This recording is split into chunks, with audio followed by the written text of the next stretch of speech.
Every second, America borrows money it technically doesn't have, yet somehow it gets richer. The US national debt crosses $34 trillion, but the world still trusts the US dollar more than any other currency. How can a country owe so much and still be the global financial superpower? This is the dollar feedback loop. The dollar feedback loop isn't an official economic term, it's a phenomenon. A cycle where America issues debt, the world buys that debt, and that very act strengthens the dollar, giving America even more power to borrow.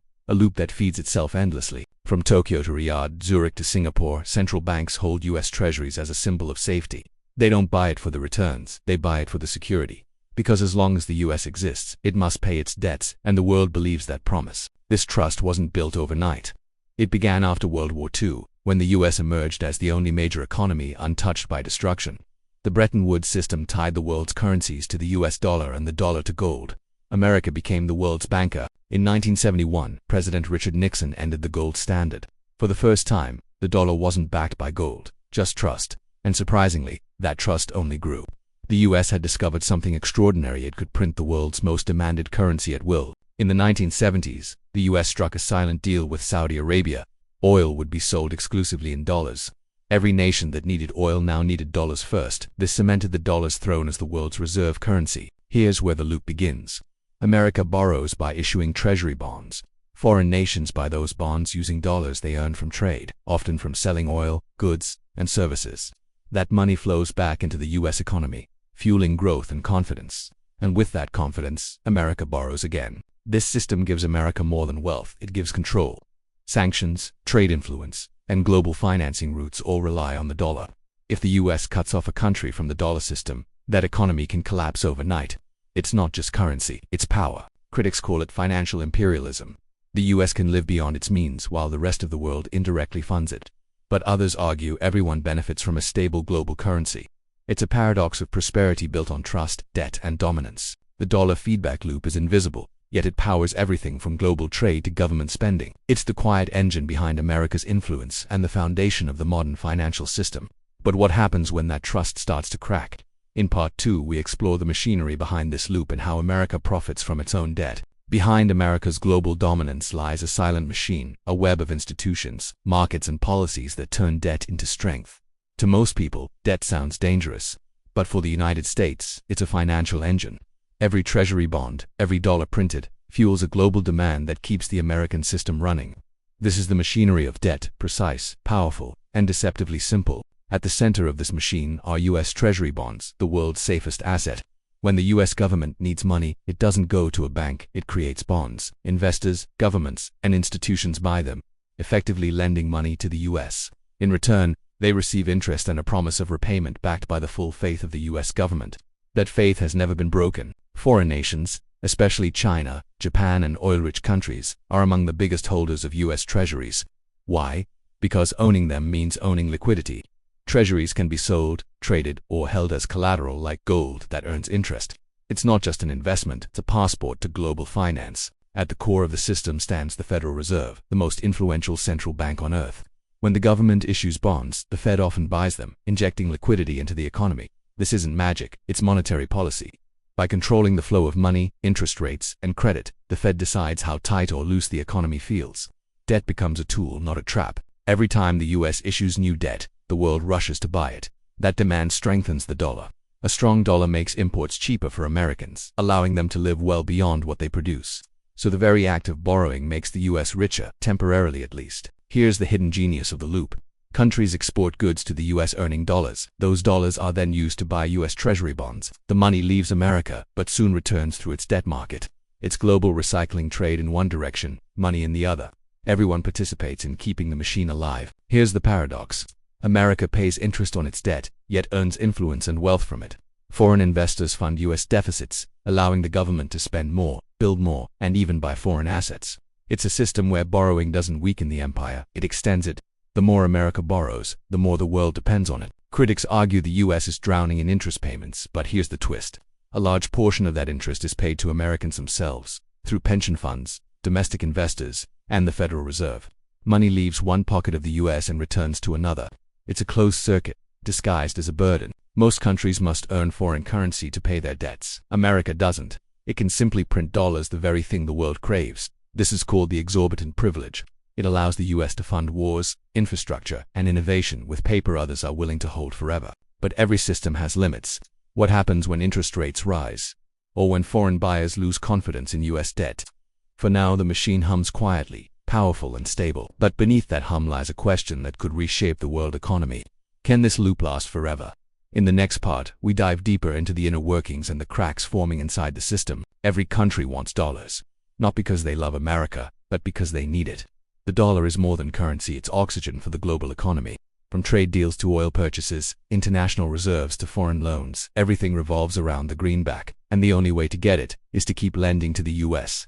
This isn't just participation, it's addiction. Whenever uncertainty strikes, wars, recessions, pandemics, investors rush toward US assets. They call it the flight to safety. Even when America causes the crisis, the world still hides in its currency. It's psychological, historical, and systemic all at once. Oil is the lifeblood of the global economy, and it flows through dollars. Every nation buying oil from Saudi Arabia or Kuwait must use US dollars. That means global demand for energy automatically creates demand for US currency and by extension US debt.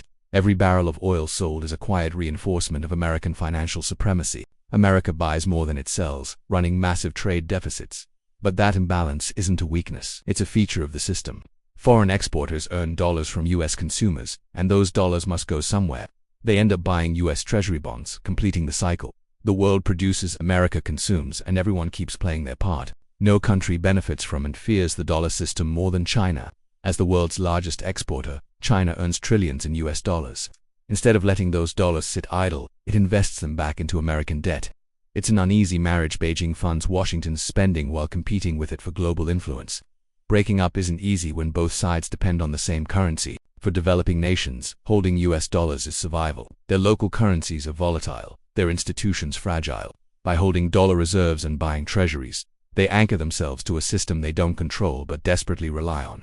It's the economic version of dependency. Around the world, central banks stored over $7 trillion in US government debt. Why not gold? Because treasuries earn interest, can be sold instantly, and are universally trusted. They form a web of interconnection, a shared financial bloodstream that keeps the dollar alive in every corner of the world. From commodities to corporate bonds, nearly everything in global finance is priced in dollars. That means every country, every company, every investor must constantly measure value against the US currency. It's not just dominance, it's infrastructure.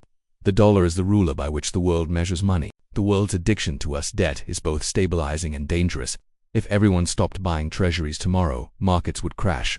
But as long as they keep buying, the imbalance deepens. The global economy is caught in a loop, addicted to a system that no one can quit. The world's faith in the dollar isn't free, it comes at a cost. Nations surrender part of their economic sovereignty in exchange for stability. And every bond they buy, every dollar they hold, strengthens the very system that limits their independence. The addiction continues, powerful, invisible, and almost impossible to escape. In the next part, we'll uncover the hidden costs of this system and what happens when trust begins to fade. Every empire looks unshakable until the cracks begin to show. The dollar's supremacy feels eternal, but history reminds us that no currency stays on top forever. From Rome's denarius to Britain's pound sterling, dominance always fades, and the US dollar, for all its strength, is no exception. The United States owes more than $34 trillion, a figure growing by the second. Each new dollar of debt requires another promise of repayment, another vote of confidence from the world. But what happens when that confidence wavers? When investors question whether America can or will pay it back? For years, low interest rates made debt cheap. But when inflation surged after the 2020s, the Federal Reserve had no choice but to raise rates sharply.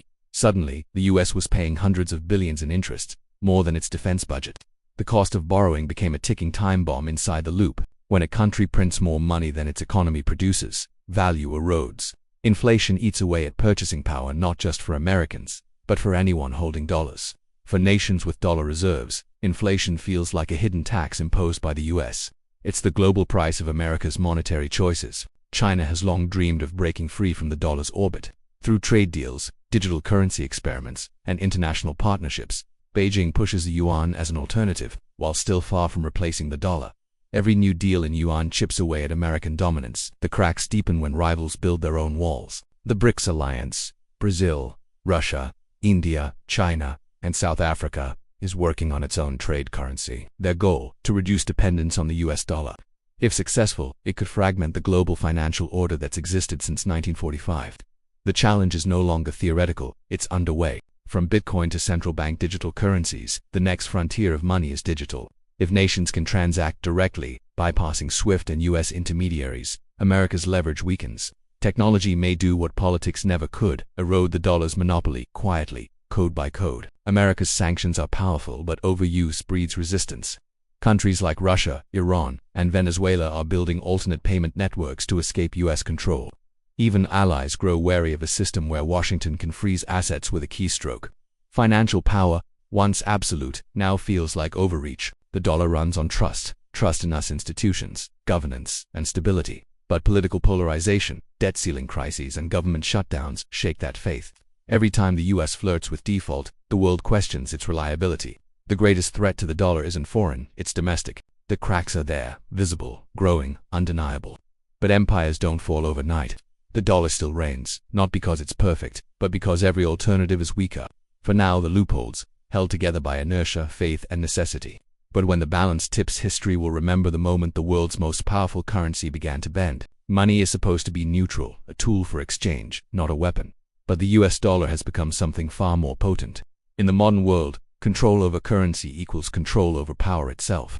And America, the issuer of the world's money, has learned to wield it like a sword. In the 20th century, military strength defined empires. In the 21st, its financial systems. The US realized that it could achieve through sanctions what once required armies. Block access to the dollar, and you can cripple economies without firing a shot. Nearly all international payments pass through a network called SWIFT, and the US has a dominant voice in it. When Washington decides to cut a country off, that nation is effectively frozen out of global trade. It's not just punishment, it's isolation. And every country knows it. In 2022, when Russia invaded Ukraine, the US and its allies unleashed unprecedented financial sanctions. Billions in Russian reserves held in dollars were frozen overnight.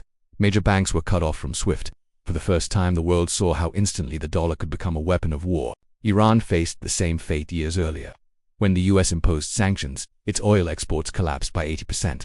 The rial lost half its value in months. The message was clear: defy the dollar system, and you'll be financially erased. Every dollar transaction from Singapore to Paris to Johannesburg eventually clears through a US bank or system under US jurisdiction.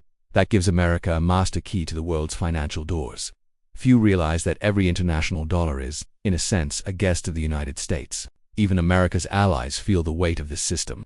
European nations tried to trade with Iran through a separate channel called INSTEX, but it failed. Why? Because global trade still relies on the dollar. Without it, you're speaking a language no one understands. US sanctions don't just target governments, they reach private companies. Corporations that trade in dollars, even indirectly, can be fined or banned if they break American rules.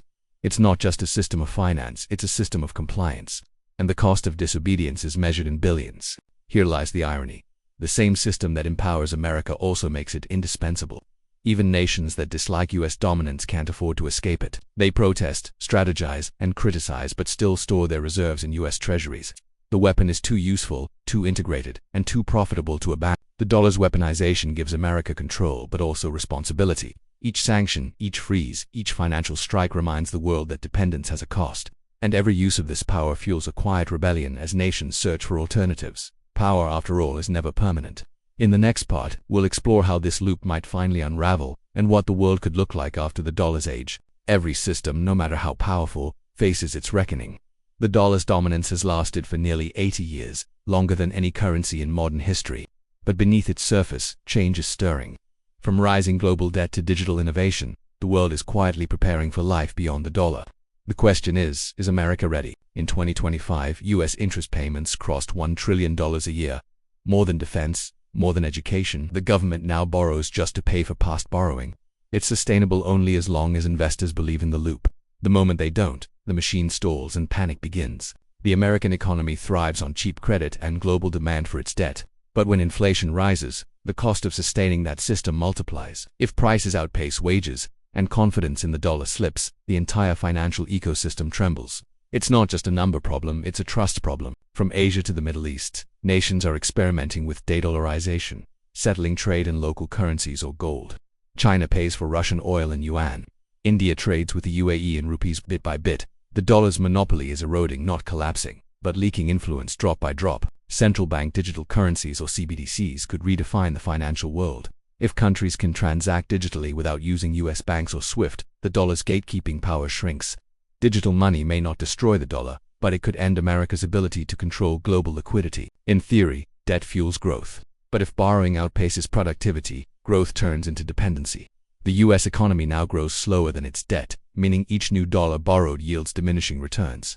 It's the classic sign of a system nearing its limits. Many have tried the euro, the yen, even cryptocurrencies. But replacing the dollar isn't just about currency, it's about trust, scale, and liquidity. No other system yet matches America's depth of financial markets or legal stability. The dollar may weaken, but to vanish, the world would need something better.